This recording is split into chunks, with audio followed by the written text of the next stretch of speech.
Test 4. You will hear a number of different recordings, and you will have to answer questions on what you hear. There will be time for you to read the instructions and questions, and you will have a chance to check your work. All the recordings will be played once only. The test is in 4 sections. At the end of the test, you will be given 10 minutes to transfer your answers to an answer sheet. Now turn to Section 1. Section 1. You will hear a conversation between a staff member from Gaia's Guardians and a man who wants to do something to protect the environment. First, you have some time to look at questions 1 to 5.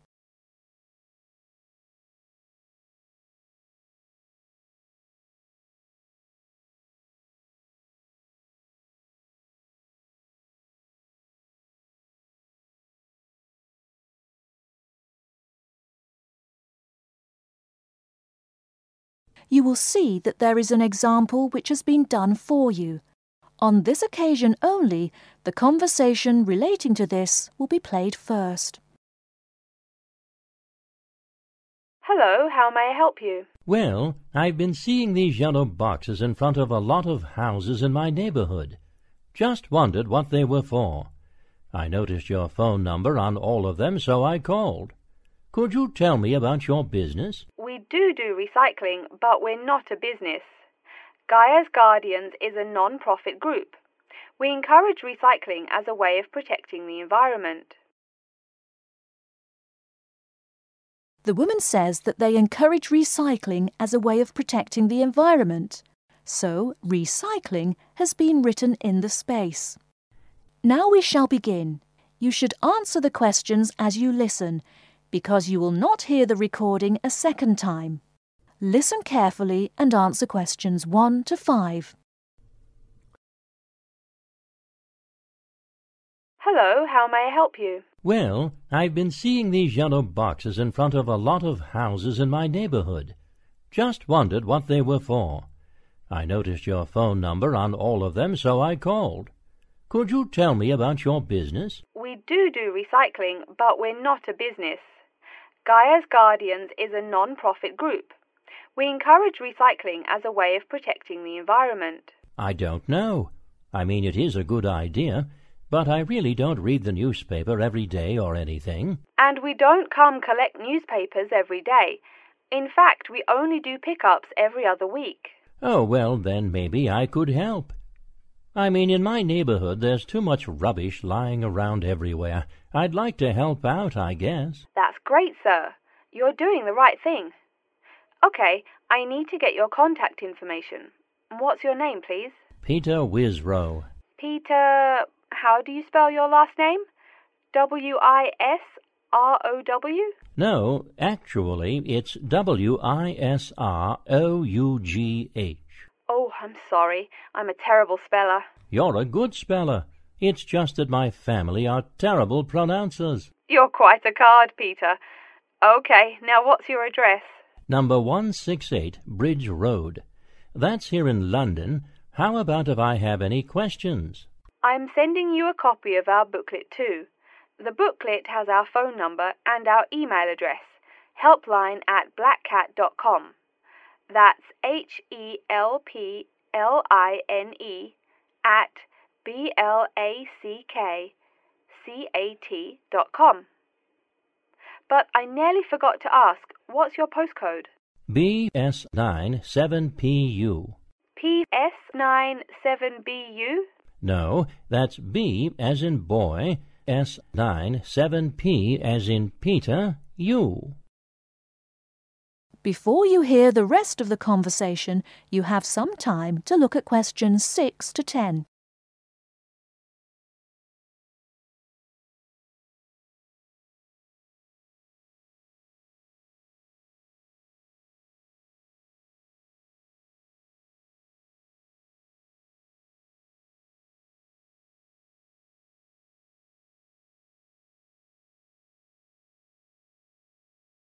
Now listen and answer questions 6 to 10. So I'm guessing those yellow boxes I saw are for recycled newspapers. Yes, Yes, that is correct, and it's free of charge. Wow, that's good news. Do you recycle anything besides newspaper? Oh yes, we recycle most everything. Glass, plastic, paper. Oh, so I can put like glass and plastic bottles in the box. Sorry again. Things like that you have to bring to our collection centre. And where is that? Our main centre isn't that far from you. It's actually right on the east side of Central Park. That new blue building? That's the one. Cool. Hey, what's with all those different colored boxes outside that place? Oh, that's for the different materials we recycle. The blue is for metal, the green is for glass and plastics, and the yellow, of course, is for paper. Okay. I'll try and manage to keep all that straight. Oh, no need. They're each labelled. Great. So which one would I put magazines in? Actually, they don't go in any of the bins. Unfortunately, magazines can't be recycled because of the material they're made of. It's such a waste. So, would you be interested in volunteering? I'll think about it. Could you send me some more info? Absolutely. Along with the newspaper box, I'll be sending you our booklet, Savvy. That is SAVVY. It tells you about what you can do to protect the environment in your daily life. Plus, it lists things you can do as a volunteer with our group. Hey, that's cool. Thanks. My pleasure. Do you have any other questions or concerns? Nope, that's it. That is the end of Section 1. You now have half a minute to check your answers.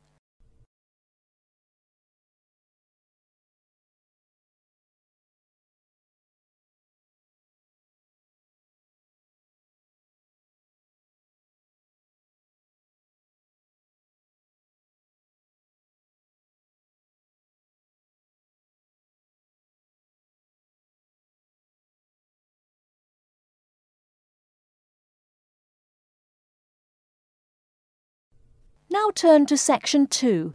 Section 2.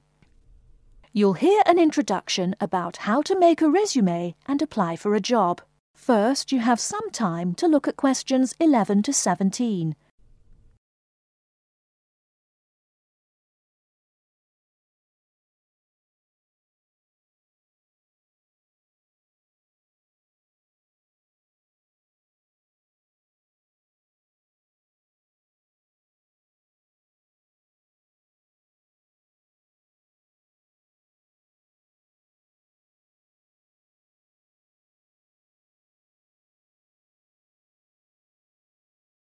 Now, listen carefully and answer questions 11 to 17.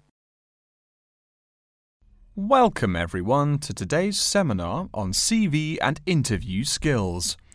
Remember, your CV is probably the most important document you will ever write.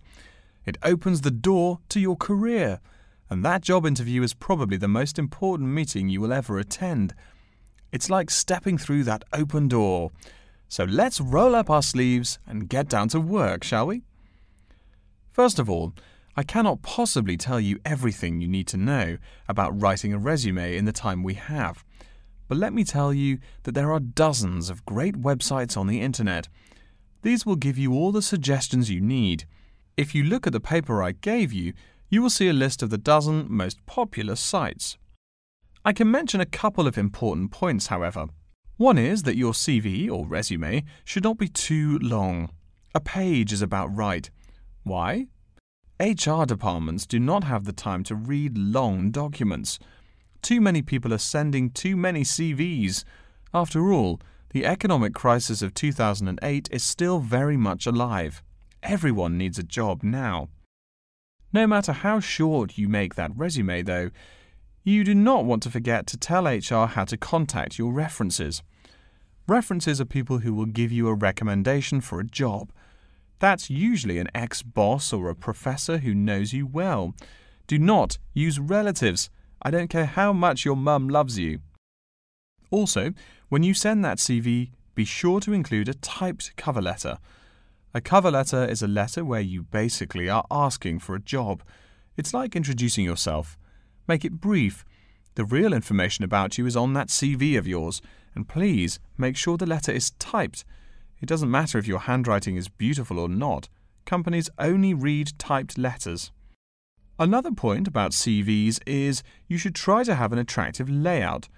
Maybe use different type fonts or colours to highlight the information. Some people include a photo. You can find dozens of examples on the internet. Whatever layout you decide to use, however, avoid all spelling and grammar errors. I used to be an HR manager. If I saw a mistake, that CV went into the garbage. Something you write in a CV is a description of your skills and experiences in an interesting way. Mention training too. I mean, these are what get you hired. Do not just say, I have lots of experience, or I have many skills. Tell that boss what you did, for what company, and when. Better, tell him how well you did it. Don't just say, I sold houses. Say, I sold £2 million worth of houses in my first year. That is, say something to make the person reading excited and curious. Finally, speaking of CVs, it's sad, but some people actually forget to provide a contact number. That's pretty silly. You wrote a great CV, you have HR dying to meet you, and they don't know how. You forgot your phone number. Oh sure, if you apply online, they have your email address, but you just showed them you're forgetful. Why are they going to want to talk to you after that? Before you hear the rest of the talk, you have some time to look at questions 18 to 20.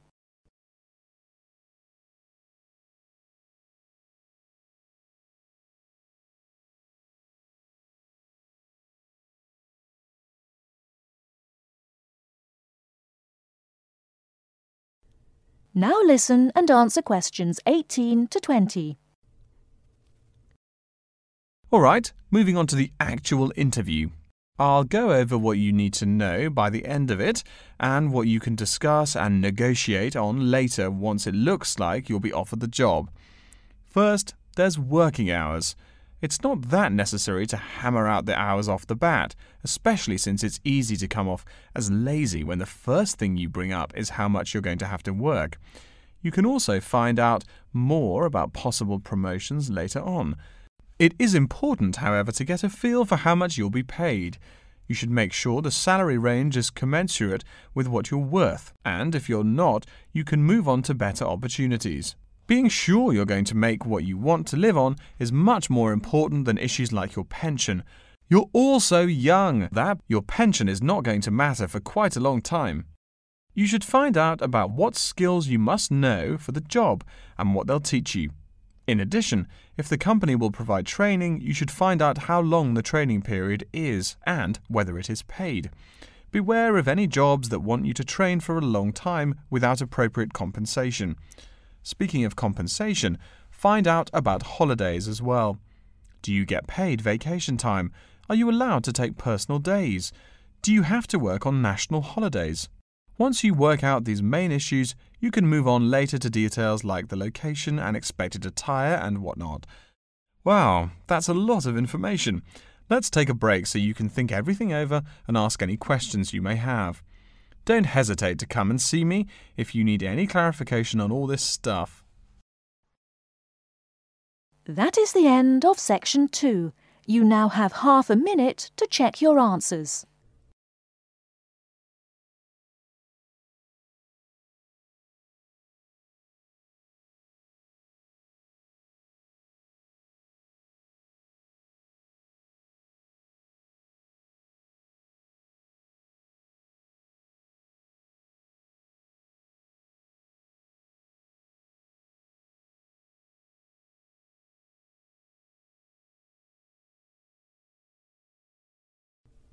Now turn to section 3.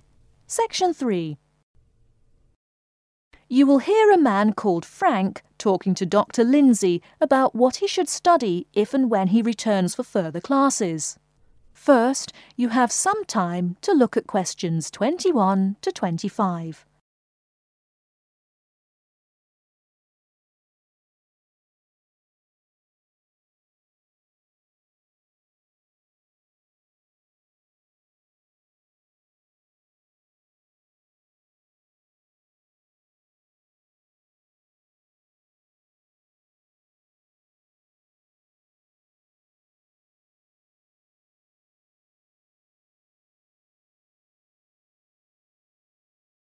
Now listen carefully and answer questions 21 to 25. Hello, are you Dr. Lindsay, the returning students advisor? Yes, that's right. Are you Frank? Your appointment wasn't until 2, but that's okay. Please come in and have a seat. Thanks. I like to arrive early whenever I have anything to do. That's certainly a praiseworthy habit. Let me see. It looks like you've taken a long break from school, and I understand you wanted to have a chat about what you should study if and when you return for further classes. It's such a big challenge. I don't know if I'm crazy for doing this or not. Believe it or not, I know exactly what you mean. Before I began working here at the university, I taught primary school for nearly 10 years. It takes a lot of courage to go back to school. I feel more shy and scared than the primary students I teach. In the schools I taught, I found today's youngsters are very sure of themselves. In terms of intelligence, I have a lot to teach them, and the maturity level of much of my class leaves something to be desired.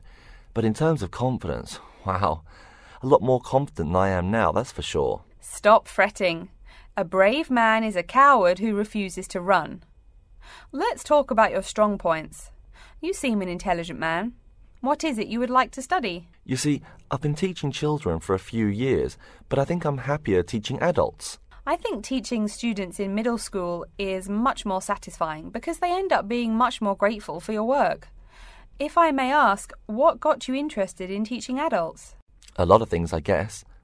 I met my future wife back in my first year of college. She always complains that I was more interesting then. She says that now I talk like I'm 7 years old. That's probably from being with children all day. Again, I know just what you mean. My husband used to say the same thing about me when I taught kindergarten. Anything else? Well, yes. Fairly often now I run into former students and we talk. Some of them are getting close to being grown up. I guess I think more and more about how people develop over time. So I'm interested in the results of education, the final stages. I see. Well, coming back to the university can be both difficult and very rewarding. There are some problems unique to returning students, older students like yourself. What do you think is your greatest weakness? Well, I actually think my confidence is getting better. I'm definitely overcoming my introversion and starting to be much more comfortable in front of a class. To tell you the truth, I'm afraid I'm rather behind the times about many things. It's more difficult for me to chase after the popular things youngsters are fond of, such as iPhone, Twitter, if you name it. I think I understand. Before you hear the rest of the talk, you have some time to look at questions 26 to 30.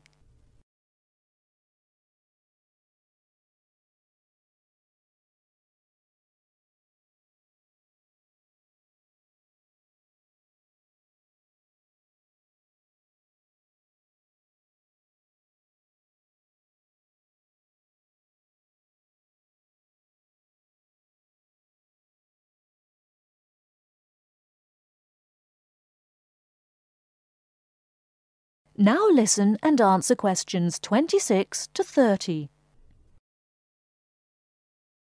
How old are you, 35? People at your age still go back to school for further education. I was a bit the same way. I mean, I didn't study at university till after I had a family, a husband and one child. My point of view was a lot different from your average 18-year-old girls, I can tell you. Gee, that sounds pretty rough. A family and college? Clearly you weren't unsuccessful, though. It was, Frank, it truly was. My first term at school was extremely stressful. But, excuse me, you're not here to listen to my life story. We're talking about your plans. Is there anything unique I should know about you or your past experience or plans? I'm afraid not. There is nothing interesting about my career or plans. It's really not too impressive. Now, I forbid you to talk like that. This is your one life, and if you're not interested, why bother living it? Don't be so humble, Frank. Okay. My wife says I'm a wimp. Let's talk about your dreams a bit. You want to teach adults, you said. What would you like to teach them? Well, when I first came to college, I really liked languages and literature. A lot of people have told me that for practical reasons, it would be more rewarding to choose business management as my major. But I made up my mind to study liberal arts once I got the idea of going back to school. I must say it's refreshing to meet someone who knows there's more to an education than computers and finance. Let's have a look at the university course catalogue. Excuse me, Dr. Lindsay, before we do that, could I maybe ask you some questions about changes in university life? I think I need to discuss that so I know what to expect. Of course, I'm here to help you.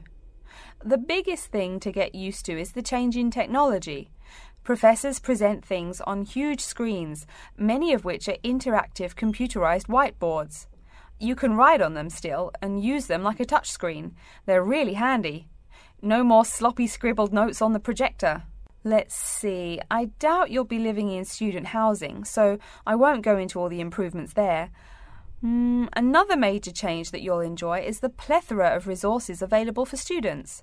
As a student, you have 24-hour access to the gym and library privileges that include the use of school computers to scan, copy and print. And of course the media library, which contains movies from all genres and most of the movies listed on AFI's top 100 movies of all time. The dining facilities are also not what they used to be. They offer choices for all diets and you can expect a hot meal any time of day. Wow, things really have changed. I'll be sure to utilise all those great facilities in my time here. Thanks for all your help, Dr. Lindsay. I think that's all the questions I have for now. That is the end of Section 3. You now have half a minute to check your answers.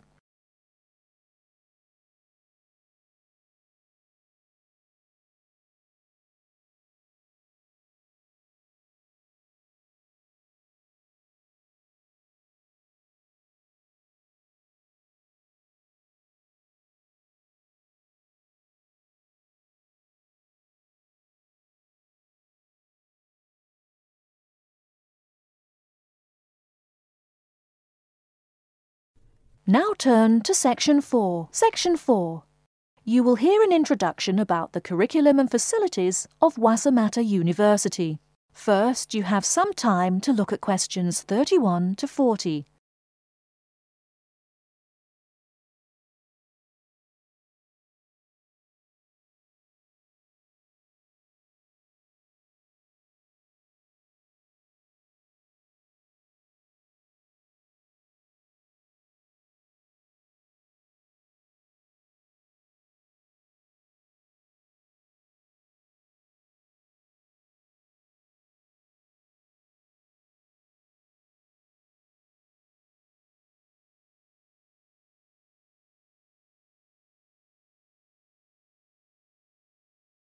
Now listen carefully and answer questions 31 to 40. Okay, and welcome back. During the short break we just took, several of you approached me with questions. So before going on with the orientation talk, I'd like to address those queries. As I found, if one person asks a question, probably a dozen others are wondering about the same thing. The first question is whether Wasamata University employs modules technology as an instruction method. The answer is yes, we do.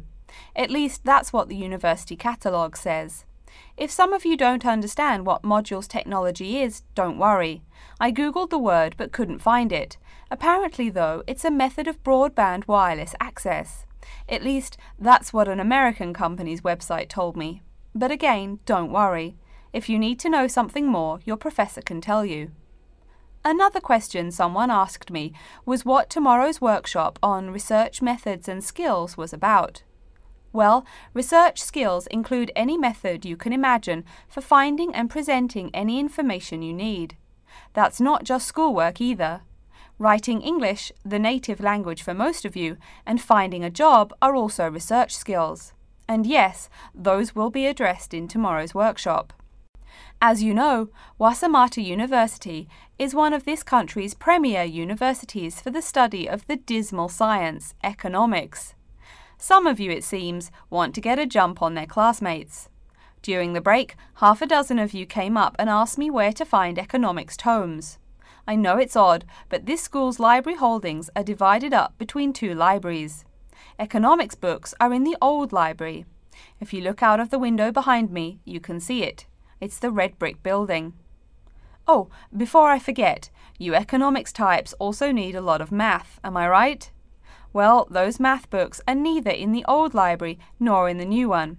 They can be found in the math department building. Why am I telling you this? Doesn't the invisible hand guide economists? Maybe it's good you asked. In 2008, that hand shoved most of the world economy off a cliff, didn't it? Now, I realize that most of you couldn't bring a computer printer or a photocopier from home.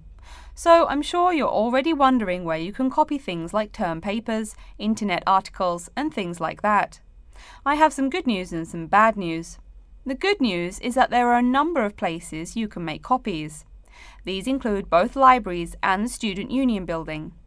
Now the bad news. I'm sorry to say, most classroom buildings and academic departments do not have copiers students can use. So most of the large buildings you see around campus do not have copiers for students. The copiers there are reserved for professors and office staff. Oh yes, I nearly forgot to tell you. If you need to have printing done, all the copiers available to students are laser printers. Plus, for your convenience, you can pay using prepaid cards. You can get those in the Student Union building. That just covers the questions put to me. If you have more, please see me during the next break at 2:15. Right now, though, I'd like to start to give you a rundown on the various facilities here on campus. That way you won't get lost so easily in the weeks to come. I've been told that this year's incoming class features a large number of married students and parents. So you must be wondering where to put the baby while you're in class. Okay, right now we're in the Student Union building, right? Remember the big doors in front where you all came in? If you go out of the building, you can see the nursery is just on the other side of this building. It's only about 20 meters away. Convenient, eh? Next, we're all from different places around the country. Some of you are from other countries. That means we're pretty likely to get sick during the first months of school as we expose each other to many new viruses. So where's the doctor? Of course, you need to find the Medical Services Centre, which is on the right as you leave the building. Remember, that's the second building on the right. And if you look out of that window, you can see a lot of antenna and satellite dishes on the roof. So that's what we call the Media Centre. Yeah, I know, I think it's confusing too. The Media Centre is next to the Medical Centre. The chairwoman of the journalism school on the first floor doesn't like it when people who wander in there mistake her for a nurse. Chances are you'll have at least one math class while you're here. That red building there, just outside to the left, is the math department building. I know, it looks about as old as the subject of math, but I assure you that the inside is equipped with state-of-the-art classroom equipment, including interactive chalkboards and surround sound in every room. Oh, can you see the back building there? Yes, behind the Media Centre. Quite new, isn't it? That's the new library, just decorated. They're back to back, you might say. If you look just to the left of it at the lower, older-looking building, you'll find the old library. It's nice and quiet, perfect for those marathon study sessions during exam week. Since the weather is so nice, why don't we stop looking at our maps, but go for a walk around the campus?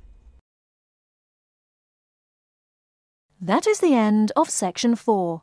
You now have half a minute to check your answers.